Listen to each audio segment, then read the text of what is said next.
आप सभी श्रोता बंधुओं, दर्शक बंधुओं को हमारी ओर से नमस्कार, प्रणाम स्वीकार हो।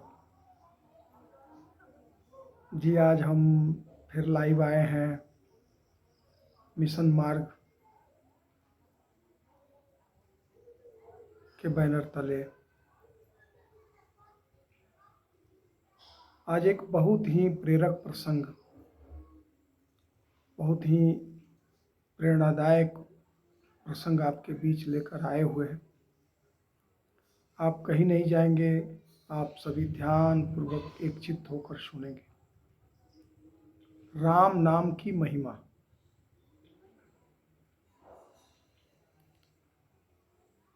दिन भर तू तैयार पाप कमाने के लिए, कुछ तो समय निकाल हरि गुण गाने के लिए।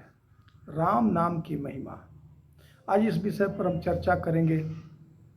अपने श्रोता बंधुओं, अपने दर्शक बंधुओं से ये प्रेरणादायक कहानी साझा कर रहे हैं। एक बूढ़ी माँ थी, उनको एक ही बेटा था। वो राम नाम से बड़ा चिढ़ था। माँ सत्संगी थी, माँ सत्संग में जाया करती थी, राम का गुणगान यशोगान करती थी। राम नाम उनके जेहन में बसा था, लेकिन उनका वो बेटा राम नाम से उसको बड़ी चिढ़ थी। वो राम नाम लेने के लिए तैयार नहीं था। एक बार सत्संग में महात्मा जी के सत्संग समाप्त हुए, महात्मा जी के प्रवचन समाप्त हुए, तो बूढ़ी माँ जाकर के महात्मा जी के चरणों में निवेदन की, प्रार्थना की कि आपकी दया से, आपकी कृपा से एक ही औलाद है और वो राम नाम नहीं लेता है, राम नाम से बड़ा चिढ़ है। आप कोई उपाय बताएं जिससे वो भी राम नाम लेने लगे, आपकी संगति में आवे, साधु की संगति में आए और उसका भी जीवन धन्य हो जाए। महात्मा जी ने मुस्कुरा के कहा कि बेटे को एक दिन मेरे पास ले आना। बहुत यत्न करने के बाद बूढ़ी माँ उस अपने बेटे को महात्मा जी तक ले आई। महात्मा जी ने कहा, बेटा राम नाम बोलो, राम नाम बोलो। कहा, मैं नाम नहीं बोलूँगा। कहा कि बेटा एक बार राम नाम बोलो। कहा, मैं नहीं बोलूँगा। तो फिर महात्मा जी ने कहा, एक बार राम नाम तो बोलो, एक बार बोलो, इसके बाद नहीं कहेंगे। झट से वो गुस्से में आया और कहा कि मैं एक बार भी राम नाम नहीं लूँगा, मैं राम नाम नहीं लूँगा। महात्मा जी ने कहा, बस बेटा मेरा काम हो गया। जब उसने कहा मैं राम नाम नहीं लूँगा, तो महात्मा जी ने कहा, बेटा मेरा काम तो हो गया। और उन्होंने कहा कि बूढ़ी माँ को कि ले जाओ अपने बेटे को, याद रखना बेटा, जिस दिन तेरी मृत्यु होगी, जिस दिन तू जमराज के पास जाएगा और जब जमराज तुमसे हिसाब किताब पूछेगा, तो बस याद रखना, ये कहना कि मैंने, वो पूछेगा कि तूने पुण्य का कोई काम किया, तो तू ये कहना कि मैंने एक बार राम का नाम लिया है। बस इतना कहना। बेटा चला गया। कुछ समय बीता और वो लड़का इस धरती से रुखसत हुआ। यमराज उससे पूछा, उसकी खाता बही देखी तो कहा कि तूने तो कोई ऐसा अच्छा काम नहीं किया है। अगर तुमको याद हो कोई जीवन में कोई अच्छा काम किया हो तो बताओ। झट महात्मा जी की बात उसे याद आई और उसने कहा कि मैंने एक बार राम का नाम लिया है, बस एक बार राम का नाम लिया है। तो उसने कहा कि एक बार राम का नाम लिया है तो बताओ कि पहले तू स्वर्ग जाएगा कि नरक जाएगा। बड़ा चालाक था, बड़ा होशियार था। उसने कहा कि मुझे स्वर्ग ले चलिए और मुझे ये बता दीजिए कि एक बार राम नाम लेने की महिमा क्या है। जमराज की बुद्धि चकराई। जमराज सोचने लगा, एक बार राम नाम लेने का फल क्या होगा, मुझे पता नहीं। उसने कहा कि चलो इंद्र देवता के पास चलते हैं, देवताओं के राजा इंद्र के पास चलते हैं। उस बच्चे ने कहा कि पालकी मंगाओ, मैं ऐसे नहीं जाऊंगा। 4 कहार बुलाओ, पालकी मंगाओ। 4 कहार आए, पालकी आ गई, उसी पर सवार हो गया। कहा कि आप यमराज जी नहीं जानते कि एक बार राम नाम लेने का क्या फल है? यमराज ने कहा नहीं। तो कहा कि पालकी में एक तरफ आप लग जाइए। और 3 कहार और यमराज लग गए। और जब इंद्र देवता के पास गए, इंद्र देवता देखे यमराज जी स्वयं पालकी अपने कंधे पर ढोकर ले आ रहे हैं, तो उन्हें आश्चर्य हुआ। उन्होंने कहा, ये कौन है साहब जो पालकी पर बैठे हैं?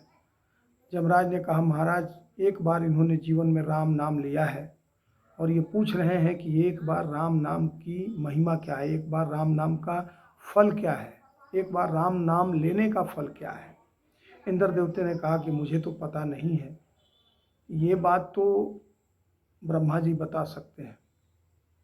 तो फिर उस लड़के ने कहा कि ठीक है इंद्र देवता, आप इंद्रदेव जी, आप तो देवताओं के राजा हैं, आप भी एक तरफ कहार में लग जाइए, पालकी में लग जाइए और चलिए ब्रह्मा जी के पास, मुझे ले चलिए।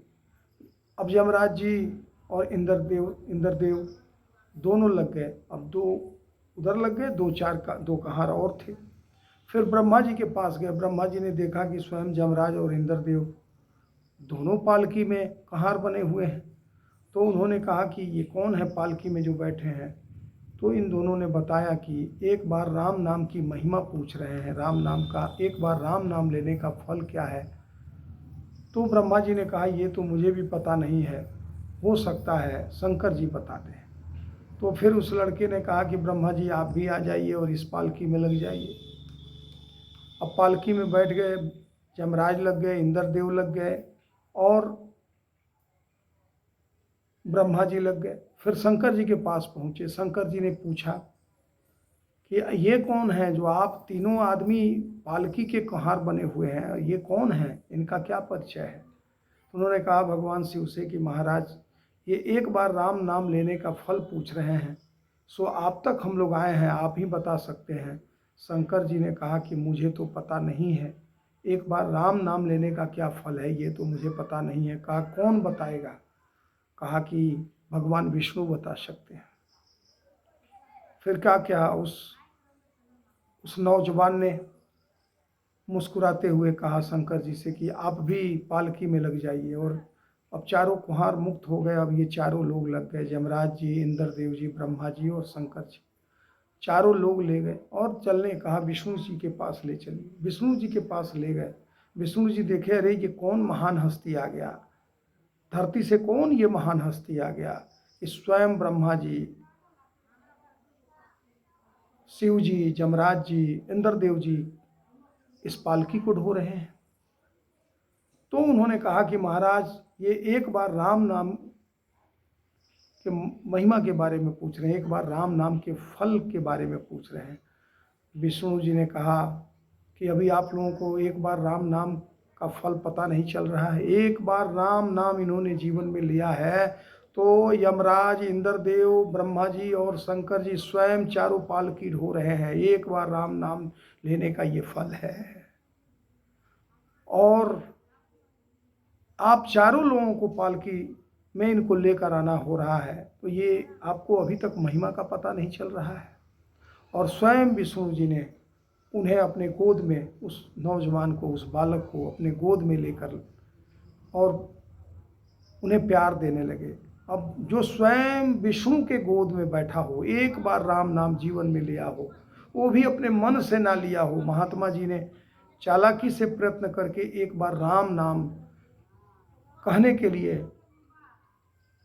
उन्हें आतुर किया और एक बार राम नाम लेने की महिमा का फल आप देख रहे हैं कि ब्रह्मा जी, शंकर जी, यमराज जी और इंद्र देवता स्वयं पालकी पर ढो रहे हैं।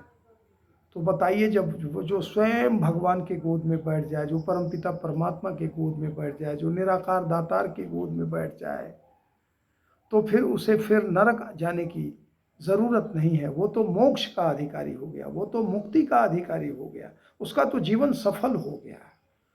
इसलिए हम आपसे बार बार प्रार्थना कर रहे हैं कि आप सत्संग में जरूर आएँ, सत्संग जरूर जाएं। एक घड़ी आधो घड़ी आधो में पुनियाद, तुलसी संगत साधु के कटे कोटि अपराध। आप ये मनुष्य जन्म की जो सार्थकता है, कैवल्य प्राप्ति की, परम पद प्राप्ति की, मोक्ष प्राप्ति की, लोक सुखी और परलोक सुहेला करने की, आप ये अवसर ना गंवाएं। और आप सभी से हाथ जोड़कर प्रार्थना है कि अगर ये हमारा वीडियो आपको पसंद आया हो तो एक बार सब्सक्राइब करें, लाइक करें, कमेंट करें, शेयर करें। मिशन मार्ग पर क्लिक करके आप इस वीडियो को ज़रूर देखें और एक बार इसे सब्सक्राइब करें। मिशन मार्ग पर क्लिक करके शेयर करें, कमेंट करें। जी धन्यवाद। फिर अगले एपिसोड में आपसे मिलेंगे। आप सभी को प्रणाम, नमस्कार, धन्यवाद जी।